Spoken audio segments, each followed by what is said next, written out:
الحمد لله رب العالمين والعاقبة للمتقين والصلاة والسلام على سيد الأنبياء والمرسلين وعن ابن عباس رضي الله تعالى عنهما أن النبي صلى الله عليه وآله وسلم احتجم وهو محرم متفق عليه۔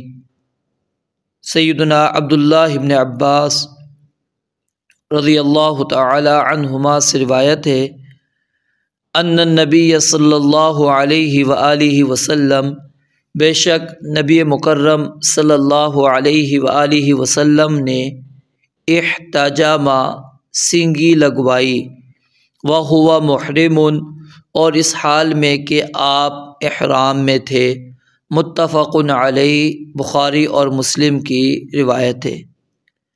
اس حدیث مبارکہ کو یہاں پر لانے کا مقصد سمجھ لیجئے۔ پیچھے آپ نے وہ چیزیں پڑھ رہے ہیں جو محرم کے لیے محظورات ہیں، ممنوعات ہیں، کہ احرام کی حالت میں کون کون سے کام نہیں کرنے اور کون سے کر سکتے ہیں۔ تو اسی ضمن کے اندر یہ حدیث مبارکہ بھی لے کر آئے کہ جب سینگی سر پہ لگوانی ہو تو ظاہر ہے سینگی جس جگہ پر لگائی جاتی ہے اس جگہ سے بال اتارے جاتے ہیں، اور اگر آپ سر میں 2-3 پوائنٹ لگوا رہے ہیں تو 2-3 جگہ سے آپ کے سر کے بال کٹیں گے، پھر وہاں پر سینگی لگے گی۔ تو یہاں پر اس حدیث کو لا کر امام ابن حجر رحمۃ اللہ علیہ نے اس مسئلہ کو واضح کر دیا، کلیئر کر دیا کہ اگر حالت احرام کے اندر کوئی شخص سر کے اوپر سینگی لگواتا ہے اور سینگی لگوانے کی وجہ سے وہ اپنے سر کے کچھ بال اتارتا ہے جہاں پر اس نے سینگی لگانی ہے، تو اس کے اوپر کسی قسم کا کوئی فدیہ، کوئی کفارہ نہیں ہے۔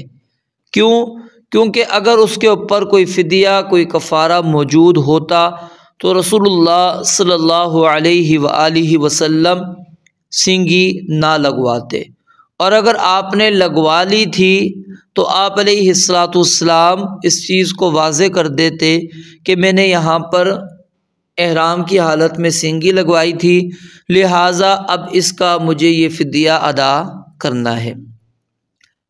تو یہ مسئلہ بالکل واضح ہے، کلیئر ہے کہ احرام کی حالت میں سینگی لگوانا جائز ہے، اور خاص طور پر سر کے بالوں میں اور جسم کے کسی اور حصے پہ سینگی لگوانے میں تو کوئی حرج نہیں ہے۔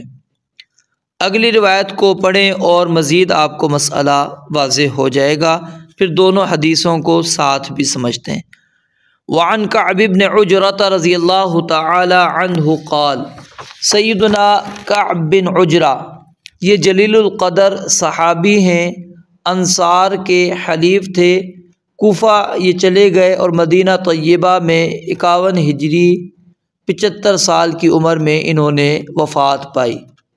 تو سیدنا کعب بن عجرہ رضی اللہ تعالی عنہ سے روایت ہے، قال فرماتے ہیں، حملت مجھے اٹھا کر لایا گیا، حملت مجھے اٹھا کر لایا گیا، الی رسول اللہ صلی اللہ علیہ وآلہ وسلم، رسول اللہ صلی اللہ علیہ وآلہ وسلم کی طرف، والقمل اور جمعے، والقمل اور جمعے، یتناثر وہ گر رہی تھی، یعنی کثرت کی وجہ سے میرے سر سے میرے منہ پر گر رہی تھی۔ ٹھیک ہے، نثر معنی کیا ہوتا ہے؟ ویسے تو ہوتا ہے بکھیرنا، یتناثر معنی کیا آتا ہے؟ بکھر رہی تھی، گر رہی تھی۔ والقمل اور جمعے، یتناثر علی وجہی میرے چہرے پر گر رہی تھی۔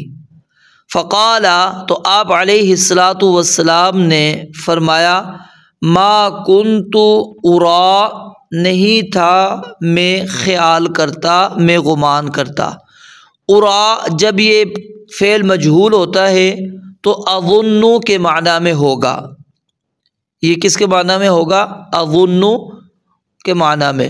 اور جب یہ فعل معروف ہوگا تو علم و یقین کے معنی میں ہوگا. تو یہاں پر فعل مجہول ہونے کی وجہ سے ہم کس کا معنی کر رہے ہیں؟ ظن کا، گمان کا. ما کنت نہیں تھا میں، ارا گمان کرتا، الوجع کہ تکلیف، بلغ بکا وہ پہنچ چکی ہے آپ کو، ما ارا جو میں دیکھ رہا ہوں. اب دیکھیں ارا یہ کیا آ گیا؟ معلوم آ گیا، تو یعنی علم اور یقین پر دلالت کر رہا. اور ارا پہلا کیا ہے؟ مجہول ہے، وہ غزن کے اوپر. ما کنت ارا نہیں میں گمان کرتا، الوجع تکلیف، بیماری، بلغ بکا کہ وہ آپ کو پہنچ چکی ہے، اس حالت پر، ما ارا جو میں دیکھ رہا ہوں. یعنی اب جو مجھے کیفیت نظر آ رہی ہے تمہاری، اس کیفیت تک تمہاری تکلیف، تمہارا معاملہ پہنچ چکا ہے. تم اتنے بیمار ہو کہ تمہاری جمعیں تمہارے سر سے گر کر تمہارے چہرے پر آ رہی ہیں. اور سیدنا کعب بن عجرہ رضی اللہ تعالیٰ عنہ ان کو کیوں نہیں مار رہے تھے؟ اس کی وجہ کیا ہے کہ وہ محرم تھے، حالت احرام کے اندر موجود تھے. پھر اس کے بعد یہاں پر کچھ عبارت محذوف ہے. نبی علیہ الصلوۃ والسلام نے ان کو کہا کہ جاؤ اپنے سر کو منڈوا لو. جب سر منڈوا لیا تو آپ نے پوچھا اتجدو شاطن، کیا تم کوئی بکری پاتے ہو؟ کیا تم کوئی بکری پاتے ہو؟ یعنی اتنی طاقت، وسعت ہے تمہارے اندر کہ تم فدیے کے طور پر بکری دے دو. قلت لا کہتے ہیں میں نے کہا نہیں. قال آپ علیہ الصلوۃ والسلام نے فرمایا فصم ثلاثۃ ایام، تو پھر آپ 3 دن روزے رکھ لیں. او اطعم ستۃ مساکین، یا آپ 6 مسکینوں کو کھانا کھلا دیں. لکل مسکین، ہر مسکین کو نصف صاع، آدھا صاع دینا ہے. متفق علیہ، بخاری اور مسلم کی یہ روایت ہے. اب اس حدیث مبارکہ کے اندر جو آپ نے چیز پڑھی اس کو سمجھ لیجئے. وہ کیا ہے کہ سیدنا کعب بن عجرہ رضی اللہ تعالی عنہ بیمار تھے، اور بیماری کی وجہ سے وہ غسل نہیں کر پا رہے تھے، اور جس کی وجہ سے غسل نہ کرنے کی وجہ سے ان کے سر میں جمیں ہو گئیں، اور وہ جمیں اتنی پریشان کرنے لگیں، اتنی زیادہ ہو گئیں کہ ان کے سر سے گر کر ان کے چہرے پر آتی تھیں. اور سیدنا کعب بن عجرہ رضی اللہ تعالی عنہ ان کو نہیں مارتے تھے، کیونکہ آپ حالت احرام کے اندر موجود تھے. تو پھر نبی علیہ الصلوۃ والسلام کے پاس جب ان کو پیش کیا گیا، لایا گیا، نبی علیہ الصلوۃ والسلام نے ان کی بیماری کو دیکھا اور ان کی پھر اس حالت کو دیکھا، تو آپ علیہ الصلوۃ والسلام نے کہا کہ جاؤ تم اپنے سر کو منڈوا لو. پھر اس کے بعد نبی علیہ الصلوۃ والسلام نے جو ان کو پہلے پوچھا اتجد شاطن، تو یہ سوال اور یہ جواب افضلیت کے معنی میں ہے، الزام کے لیے نہیں ہے کہ تم بکری ہی فدیے کے طور پر دو. ٹھیک ہے، آپ نے پوچھا اتنی طاقت ہے تو وہ یہ کر لو، نہیں ہے تو اس کے بعد روزہ رکھو. اور اسی چیز کا تذکرہ اللہ تعالیٰ نے سورۃ البقرہ آیت نمبر 196 میں بھی کیا ہے. فمن کان منکم مریضا او بہ اذی من رأسہ ففدیۃ من صیام او صدقۃ او نسک، کہ جس کے سر میں تکلیف ہو تو وہ فدیہ ادا کرے گا روزوں کے ذریعے سے. روزے کتنے؟ یہاں پر آپ نے پڑھ لیے ثلاثۃ ایام، 3 دن. او صدقۃ، یا صدقہ کرے گا. صدقہ کتنا کرے گا؟ تجد شاطن، اس کے اندر پڑھ لیا. او تو صدقے کے اندر کیا ہے؟ یہ آ جائے گا اطعم ستۃ مساکین، کہ 6 مسکینوں کو آپ نے کھانا کھلانا ہے. او نسوکن، یا آپ نے قربانی کرنی ہے. قربانی کیا ہے؟ کہ آپ نے ایک بکری وہ آپ نے فدیے کے طور پر عطا کرنی ہے. تو ان میں سے کوئی بھی جو اس کی وسعت کے اندر موجود ہے، طاقت کے اندر موجود ہے، وہ فدیے کے طور پر ادا کر دے گا. اب یہاں پر مسئلہ سمجھ لیجئے، جو ممنوع چیزیں ہیں ان کی علماء نے بنیادی طور پر 3 قسمیں بیان کی ہیں، اور تینوں کے احکام الگ الگ ہیں، جدا جدا ہیں. پہلی چیز یہ ذہن میں رکھنی ہے، یہ بات جو میں ابھی سمجھانے لگا ہوں، اس سے آپ کو کئی مسائل سمجھ میں آ جائیں گے۔ پہلی چیز ہے وہ ممنوع کام، وہ حرام کام جس کا ارتکاب احرام والا جانتے بوجھتے، اختیار کے ساتھ اور بلا عذر کرے، تو اس میں گناہ بھی ہے اور فدیہ بھی لازم ہے۔ تین چیزیں میں نے یہاں پر بیان کی۔ احرام والا شخص ایک ممنوع کام کا ارتکاب کرتا ہے، کیسے؟ عمدن، جان بوجھ کر، پتہ ہے اس کو یہ کام ممنوع ہے پھر بھی وہ یہ کام کر رہا ہے۔ اور نمبر دو، اختیار کے ساتھ، کوئی اس کو مجبور نہیں کر رہا، خود وہ کر رہا ہے، اور عذر بھی کوئی موجود نہیں ہے، بغیر عذر کے۔ وہ شخص اگر کوئی ممنوع کام کرتا ہے جانتے بوجھتے اور اختیار کے ساتھ اور بلا عذر، تو اس وقت اس شخص کے اوپر گناہ بھی ہوگا، کیونکہ جان بوجھ کے کر رہا ہے، اختیار کے ساتھ کر رہا ہے، اور ساتھ میں فدیہ بھی اس کے اوپر لازم ہوگا۔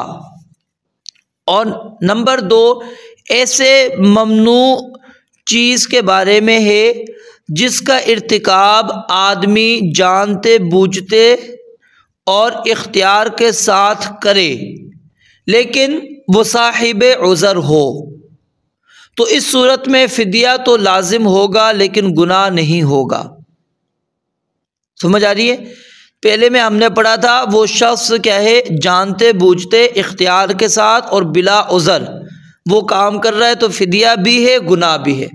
اب صورت یہ ہے کہ وہ انسان جانتے بوجھتے کام کر رہا ہے، اختیار کے ساتھ کر رہا ہے، لیکن عذر اس کا موجود ہے، صاحب عذر ہے، تو اس صورت کے اندر اس کے اوپر گناہ نہیں ہوگا عذر ہونے کی وجہ سے، فدیہ بہرحال اس کے اوپر لازم ہوگا۔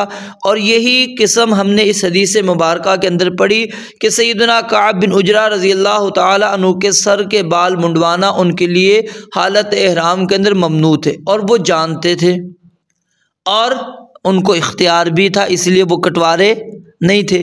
لیکن اب عذر آ چکا ہے۔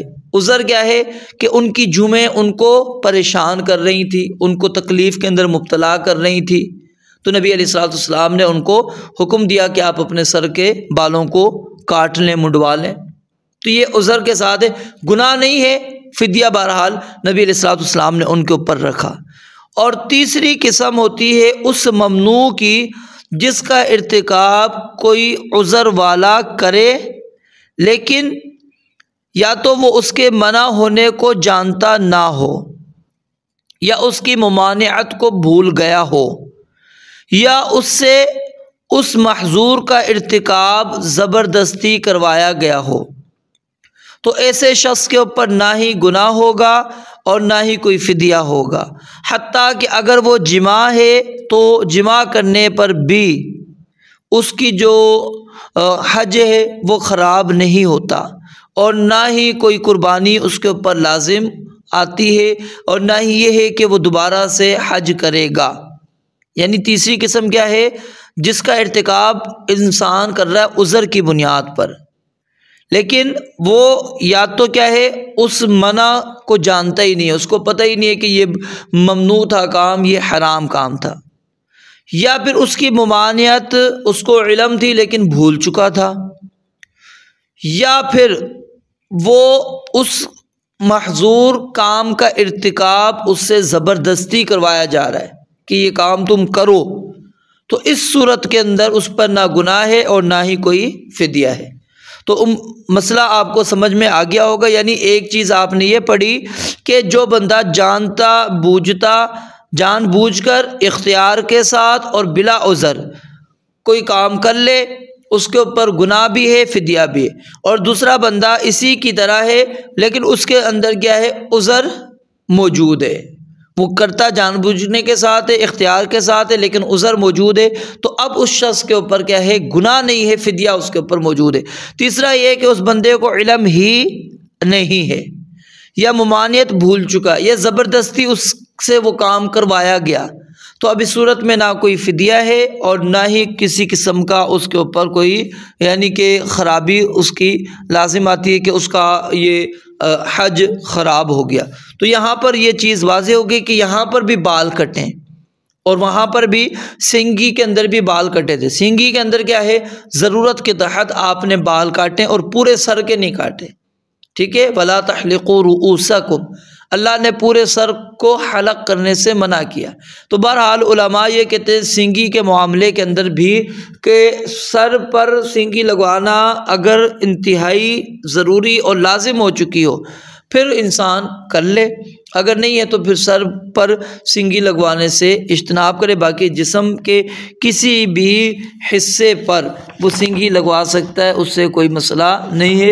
اور اگر کوئی بندہ سر کو منڈوا لیتا ہے احرام کی حالت میں تو اب اس کو اختیار ہے کہ ان 3 جو ہم نے اس حدیث مبارکہ کے اندر فدیے پڑھے ان میں سے کوئی ایک فدیہ وہ شخص ادا کر دے، اس کے اندر اس کو اختیار ہے کہ کوئی سا بھی فدیہ وہ ادا کر سکتا ہے، واللہ اعلم۔